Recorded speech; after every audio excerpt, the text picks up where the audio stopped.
Hello students, myself Mohammad Shahzade sir and I am your economics teacher now.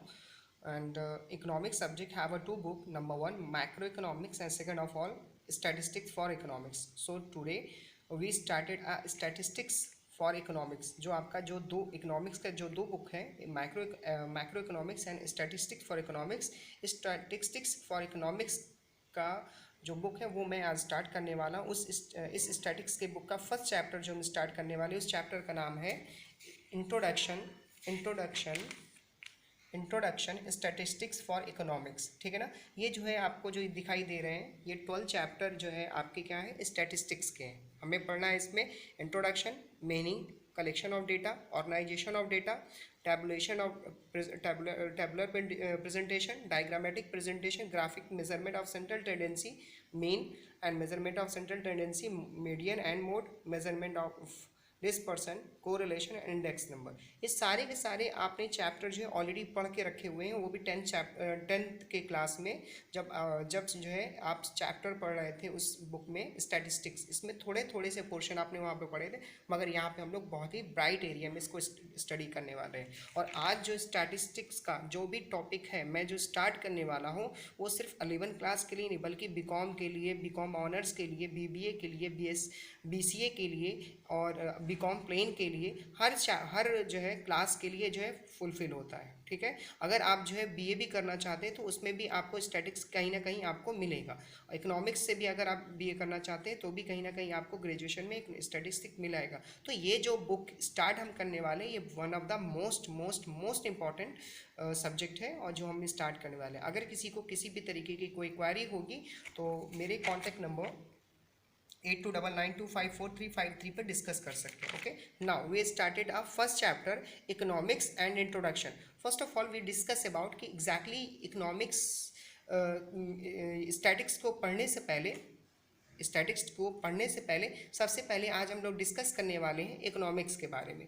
ये जो chapter है जिसका नाम इकोनॉमिक्स एंड इंट्रोडक्शन, इसमें हम अभी इकोनॉमिक्स के बारे में पढ़ेंगे और स्टैटिक्स के बारे में नेक्स्ट क्लास में स्टडी करेंगे, क्योंकि स्टैटिस्टिक्स को पढ़ने के लिए कुछ बेसिक टर्म्स को जानना ज़रूरी है। बच्चों, अगर हम आपसे पूछते हैं कि इकोनॉमिक्स क्या है, तो कई सारे लोग अलग अलग बताते हैं। कहते हैं कि जहाँ पर हम लाइवलीहुड को अर्न करते हों, सोसाइटी में रहते हों, वो सारी चीज़ें इकोनॉमिक्स कहलाती हैं। हाँ, ये सही है, मगर कुछ विद्वानों ने, यानी कुछ जो है इकोनॉमिक्स ने अलग अलग तरीके से जो है इसकी क्या दी है, डिफिनीशन दिया है। पहली बार जो डिफिनीशन अराइजेस की गई थी वो 1776 में, जो लीगली बेस पे जो कह सकते हैं 1776 में, या उसके बाद में इकोनॉमिक्स को अलग अलग तरीके से बताया गया। अब हमें इसे याद नहीं करना है, बस इसे कुछ अच्छी तरह से समझना है। तो आप कहेंगे कि सर वो कौन कौन से प्रोफेसर हैं जिन्होंने इकोनॉमिक्स को डिफाइन किया है। ओके, बहुत सी सिंपल तरीके से, और उन्होंने आप उस पर पर्टिकुलरली बुक्स भी बनाई हैं, जो आज हम इस वीडियो में 4 इकोनॉमिक्स के बारे में जिन्होंने बहुत ही बेसिक तरीके से डिफाइन किया है। तो अगर मैं आपसे पूछूं कि ये बताओ कि फादर ऑफ मैक्रो इकोनॉमिक्स कौन है, तो आप कहेंगे एडम स्मिथ। जी हाँ स्टूडेंट, प्रोफेसर एडम स्मिथ को फादर ऑफ मैक्रो इकोनॉमिक्स कहा जाता है। ओके स्टूडेंट, एंड फर्स्ट इन्होंने कहा है कि इकोनॉमिक कुछ नहीं, सिर्फ एक पैसा होती है, वेल्थ होती है, यानी जिस जगह पर आपको पैसे मिले, संपत्ति मिले, वे मेरे लिए क्या होती है, इकोनॉमिक्स होती है। तो अब जो है हम लोग स्टार्ट करने वाले हैं इकोनॉमिक्स के मीनिंग ऑफ इकोनॉमिक्स। इकोनॉमिक्स के को बताने के लिए 4 इकोनॉमिक्स ने अलग अलग तरीके से बताया। एडम स्मिथ ने कहा कि भाई इकोनॉमिक्स कुछ नहीं बल्कि क्या है, एक वेल्थ है। अल्फ्रेड मार्शल ने कहा कि अरे भाई इकोनॉमिक्स जो है ना वेलफेयर है। ठीक है। और प्रोफेसर लियोन रॉबिन्स ने कहा कि स्टैटिक्स जो है वो क्या है, इकोनॉमिक्स जो है वो हमारा क्या है, स्कैरसिटी है, यानी कमियां हैं। और प्रोफेसर सैमुएल्सन ने कहा कि भाई इकोनॉमिक्स क्या है, ग्रोथ है। यानी इन तीनों को अगर ऐड करते तो क्या बन जाएगा, प्रोफेसर सैमुएल्सन की डिफिनेशन बन जाएगी। तो हम लोग पहला 1 बाय 1 स्टडी करते हैं। अब क्या है, प्रोफेसर एडम स्मिथ ने कहा वेल्थ के बारे में, economics is the science of wealth. Economics कुछ और नहीं बल्कि क्या है, यानी अगर वेल्थ की स्टडी करें तो हाँ उसे कहा जाएगा कि ये क्या है, हमारी इकोनॉमिक्स है। यानी कि पैसे से एडम स्मिथ ने पैसे से इसको जोड़ दिया, इकोनॉमिक्स को पैसे से जोड़ दिया। उन्होंने कहा कि अगर पैसे आपके पास नहीं है तो कोई भी इस पूरे के पूरे संसार में अच्छे तरीके से लाइवलीहुड, अपनी अपनी अच्छी तरीके से पोजीशन या अपनी तरीके से लाइफ को जो है किस तरह सर्वाइव करना है, चलाना है, वो अच्छी तरीके से नहीं कर सकता। ठीक है। एंड अल्फ्रेड मार्सन ने कहा economic is a study of man in the ordinary business of life, it inquiries how he get his income and how he use it। Economics कुछ नहीं, मार्शल ने कहा कि इकोनॉमिक्स कुछ नहीं बल्कि इंसान की स्टडी करता होता है। ठीक है, यानी इनकम को अर्न करने और अपना यूज़ करने ताकि उसका सही से वेलफेयर हो सके, यानी उसने अपने अपने आप को डेवलप करने के लिए, मार्शल ने कहा कि इकोनॉमिक्स कुछ नहीं बल्कि अपने आप को डेवलप करने के लिए वो तमाम तरीके, वो तमाम जो है ज़रिए जो काम करते हैं उसको हम लोग क्या कहते हैं, इकोनॉमिक्स कहते हैं। इनका फोकस था वेलफेयर पे, एक सोसाइटी में रहने वाले लोगों का किस तरीके से पूरे अपने रिसोर्सेज को यूज़ करके किस तरीके से हम रह सकते हैं, उनके ज़रूरतों को कंप्लीट कर सकते हैं, उनके लिमिटेड रिसोर्सेज की हेल्प से अपनी ज़रूरतों को कंप्लीट कर पाएँ, उसको हर चीज़ को अवेलेबल हो सके, उस चीज़ को उसे हर चीज़ अवेलेबल हो सके, उसको हम लोग क्या कहते हैं, इकोनॉमिक्स कहते हैं। एक सिंपल लैंग्वेज में कह सकते हैं कि अल्फ्रेड मार्सन ने कहा कि सोसाइटी के विकास के लिए, डेवलपमेंट के लिए उसका जो क्या होना चाहिए, वेलफेयर होना चाहिए, उसको हम लोग क्या कहते हैं, इकोनॉमिक्स कहते हैं। अब आते हैं हम लोग प्रोफेसर लियोन रॉबिन ने क्या कहा है, economics is the science which study human behaviour as a relationship between ends and scarce means which have alternative uses. अब ये क्या कह रहे हैं, इन्होंने कहा कि इंसान की अनलिमिटेड वांट को सेटिस्फाइड नहीं कर सकते, क्योंकि हमारी जो इच्छाएं होती हैं, जो डिज़ायर्स होते हैं वो तो अनलिमिटेड होते हैं, मगर हमारे पास जो रिसोर्सेज होते हैं वो क्या होते हैं, लिमिटेड होते हैं। सर नहीं समझ आ रहा है, फिर से समझाइए, चलिए इसके बारे में बता दें।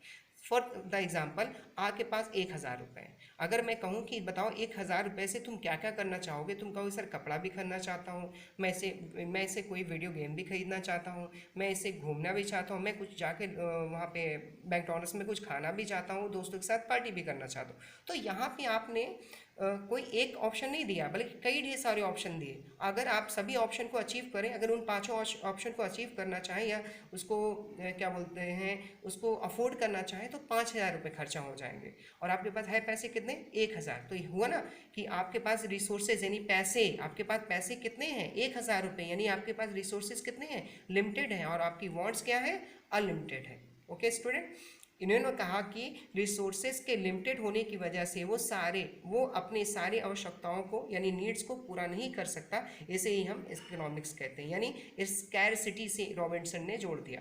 और अब आता है प्रोफेसर सैमुअल्सन। प्रोफेसर सैमुअल्सन ने क्या कहा, प्रोफेसर सैमुअल्सन ने कहा कि भाई ग्रोथ ऑर्डिनेंट, ये इन्होंने ग्रोथ से इसको जोड़ दिया। Economics is the study of how man and society choose with or without the use of money, technology, scarce, productive resources which could have alternative uses to produce various commodity over time and distribute them for consumptions now of future।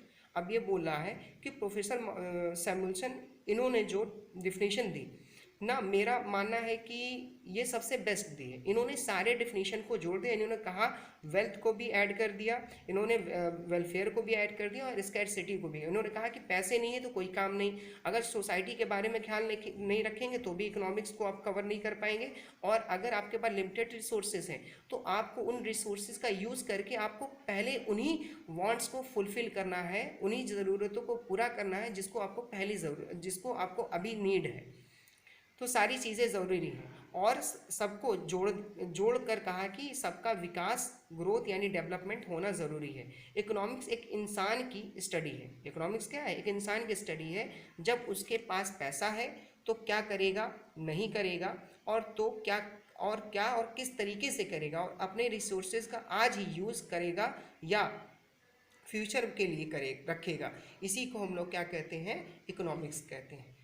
ठीक है student, और ये जो red जो lines जो word जो दिखाई दे रहे हैं ना, सिर्फ इसको ही अगर आप याद कर लेंगे ना तो भी आपका इकोनॉमिक्स समझ में आ जाएगा यहाँ पे। ओके स्टूडेंट, अब नेक्स्ट है टॉपिक इसमें अकॉर्डिंग टू मी, मेरे अकॉर्डिंग क्या है। अगर मैं पर्सनली मैं अगर डिफिनेशन बताऊं आपको तो मेरे अकॉर्डिंग क्या है। जैसे फॉर द एग्जांपल मैंने एक छोटे से एग्जांपल लिया कि मान लीजिए मेरे पास 1,000 रुपये हैं और मैं ये क्या है, मेरे पास लिमिटेड रिसोर्सेज है। अब 1,000 से ज़्यादा हो सकता है क्या? नहीं। मगर मैं आपको कहूँ कि ये बेटा ये बताओ कि तुम 1,000 को कहाँ कहाँ खर्च करना चाहोगे, तो तुम कहोगे सर हम तो 1,000 में पार्टी भी करना चाहेंगे, हम तो बुक भी खरीद सकते हैं, हम तो डोनेट भी कर सकते हैं, हम तो सेव करके भी रख सकते हैं, और हम जो है बुक भी खरीद सकते हैं, हम जो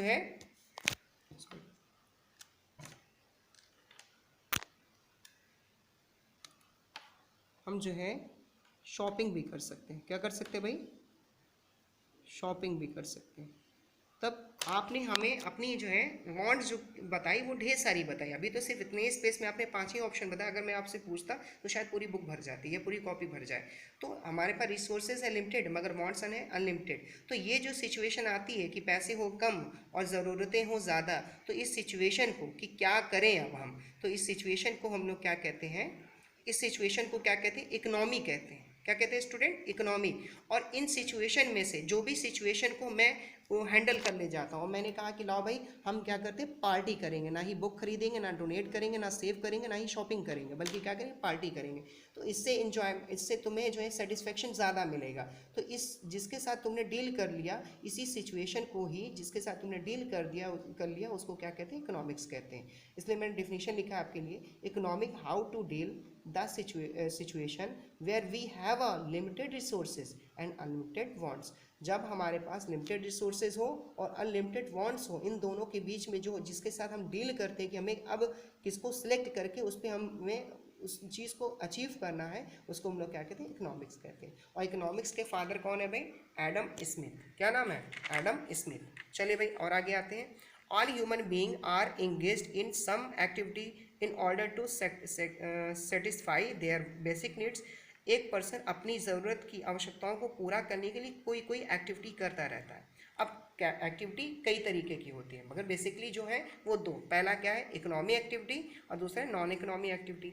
ऐसी एक्टिविटी जो पैसे कमाने के लिए हम लोग करते हैं उसको हम लोग इकोनॉमी एक्टिविटी कहते हैं। और ऐसी एक्टिविटी जो हम लोग वेलफेयर के लिए या सेवा भावना से सर्विस प्रोवाइड करने के लिए, या एक तरीके समझ लीजिए मर्सी के बेस पे अगर हम करते हैं, तो उसको हम लोग क्या कहते हैं? नॉन इकोनॉमी एक्टिविटी कहते हैं।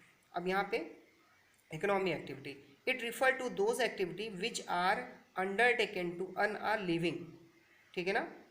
वो एक्टिविटी जो पैसे कमाने के लिए किया जाता है। जैसे लैंड है, मेरे पास ज़मीन है, उसको किराए पे दे देंगे तो मुझे रेंट मिलेगा। लेबर है, लेबर काम करता है तो उसको क्या मिलता है? वेजेस मिलता है। कैपिटल है, ठीक है ना, मेरे पास पूंजी है, अगर पूंजी को कहीं पे मैं लगाऊंगा तो मुझे इस पर क्या मिलेगा? इंटरेस्ट मिलेगा। एंटरप्रेन्योर जो है रिस्क लेता है, जो बिजनेस को चलाने का रिस्क लेता है, उसको क्या मिलेगा? प्रॉफिट मिलेगा। ओके स्टूडेंट, तो मैं आपको थोड़ा सा समझाने के लिए एक छोटा सा डायग्राम बनाया हूँ। मान लेते हैं कंज्यूमर है, कोई कंज्यूमर, वो जो है पैसे देता है किसको? फर्म को, और फर्म ने उसके बदले में इसको क्या बना के दिया? गुड्स डिस्ट्रीब्यूट किया। तो कंज्यूमर ने जब तक पैसे इसको देगा नहीं तब तक फर्म इसको गुड्स देगा नहीं। तो ये फर्म क्या करेगा? प्रोडक्शन करता है, और ये क्या करता है? कंज्यूम करता है। ओके स्टूडेंट, तो यहाँ पे दोनों ही सिचुएशन में पैसे की बारे में बात हो रही है, तो इसको हम लोग क्या कहते हैं? Economy activity. और नॉन इकोनॉमी एक्टिविटी में non economy activity which are not concerned with creation of money और वेल्थ, जो है पैसे कमाने के उद्देश्य से नहीं बल्कि किसी सेवा भावना से काम किया जाता है। जैसे चैरिटेबल एक्टिविटीज़ हो गया, सोशल एक्टिविटी हो गया, रिलीजन एक्टिविटी हो गया। ये सब क्या है? जैसे मंदिरों में आप जानते हो चंदा लाते हो, मस्जिदों में चंदा देते हो, किसी गरीब को खाना खिला देते हो, किसी बूढ़े बुजुर्ग को जो है रोड पार करवा देते हो, तो उससे क्या पैसे लेते हो क्या? नहीं ना। उसी लिए जैसे फॉर द एग्जाम्पल तुम्हारी मम्मा है, मम्मा ने तुम्हें खाना बना के खिलाया, ठीक है ना, तो वो अपने बच्चों को खाना खिलाया, तो तुम्हें खाना बनाने के बदले में वो तुमसे कहते नहीं नहीं मैंने खाना बना के खिलाया तो मुझे पैसा दो, नहीं ना। तो ऐसी एक्टिविटी जो सेवा भावना से या एक तरीके से वेलफेयर के बेस पे होती है उसको हम लोग क्या कहते हैं? नॉन इकोनॉमी एक्टिविटी कहते हैं।